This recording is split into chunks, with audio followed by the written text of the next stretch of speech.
Assalamualaikum warahmatullahi wabarakatuh. Jadi ini adalah presentasi tentang KNN from scratch. Ini adalah presentasi dari proyek akhir kelas Advanced Machine Learning Pacman.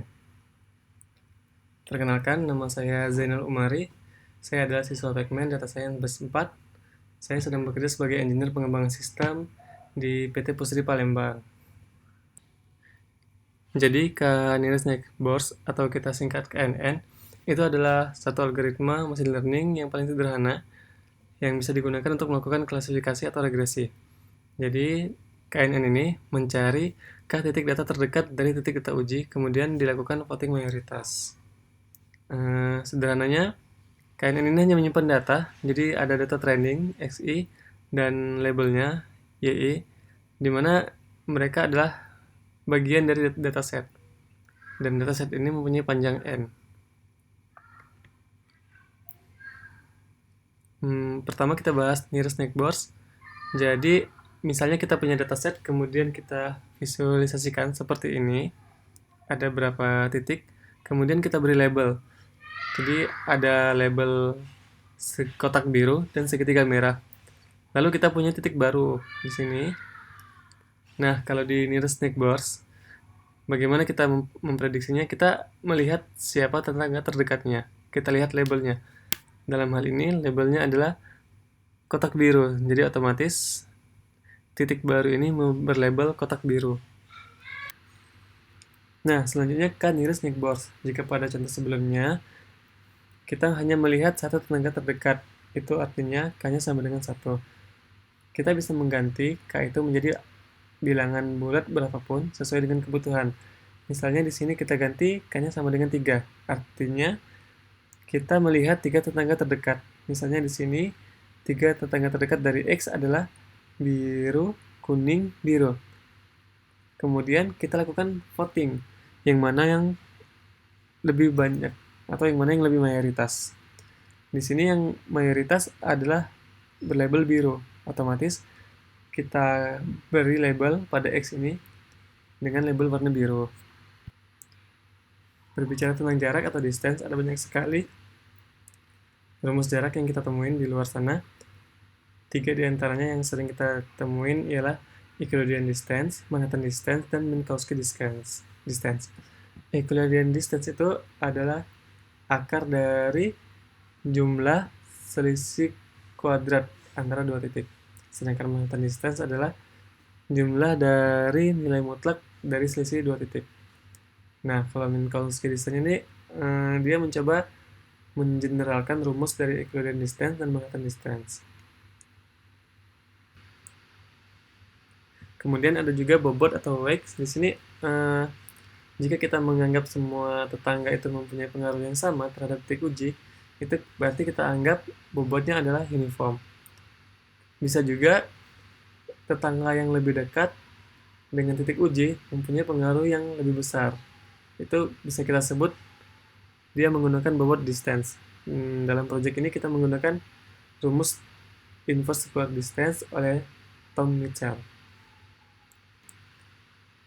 Kemudian apa saja sih komponen of learning dari KNN ini? Pertama kita lihat hipotesisnya. Jadi hipotesisnya adalah kumpulan dari tetangga terdekat dengan hyperparameter yang sudah kita bahas pada slide sebelumnya. Itu adalah nilai K, nilai jumlah tetangganya. Yang kedua adalah matriks jarak. Yang ketiga adalah bobot atau weight. Nah, karena KNN ini adalah lazy algoritma atau non-parametric method, jadi dia tidak punya parameters. Dan dia juga tidak punya learning algoritma. Lalu kita buat pseudocode-nya. Pertama fitting model. Jadi inputnya adalah dataset training dan labelnya. Dan outputnya nanti adalah model KNN. Kemudian prosesnya hanyalah menyimpan data input ke dalam kelas. Gitu aja. Nomor 2 adalah pseudocode dari mencari neighbors. Jadi kalau di kelas itu kita hitung jaraknya, kemudian kita simpan semua jarak ke dalam variabel list yang baru. Terus kita urutkan ke tetangga terdekat gitu. Nah, kalau di sini kita tidak simpan semuanya, kita hanya menyimpan K K-nya. Jadi misalnya ada 3 K-nya 3, berarti kita simpan 3 tetangga terdekat saja. Jadi setiap perulangnya tidak kita bandingkan. Jadi di sini untuk setiap data training di model, kita ukur distance-nya, jarak antara data uji dengan data training. Terus kalau jaraknya lebih dekat dari jarak yang sudah kita simpan di cluster distance yang -1, berarti data terakhir. Jadi data terjauh yang kita simpan di closed distance, maka kita ganti data itu dengan current distance, data yang terakhir tadi, data yang terjauh. Kemudian poinnya juga kita ganti, indeksnya atau ID-nya. Setelah itu kita urutkan, kita sort dari yang terdekat menjadi yang terjauh, baik distance-nya, kemudian poinnya kita sesuaikan dengan, kita urutkan juga sesuai dengan jarak yang ada di distance, di closed distance. Setelah mendapatkan daftar tetangga terdekat, kemudian kita buat pseudocode untuk classification. Jadi sederhana, kita tinggal melanjutkan dari daftar tetangga terdekat tadi, kita lakukan dengan rumus probability ini. Kemudian untuk regression, kita juga melanjutkan dari daftar tetangga terdekat tadi, tinggal kita masukkan rumus ini. Kemudian dari pseudocode kita buat codingannya, kita menggunakan Python dan memanfaatkan OOP-nya di sini. Kita gunakan kelas di sini neighbor base. Kita juga membuat docstring di sini untuk mempermudah dokumentasi. Dan di sini fitur OOP biasa inisialisasi.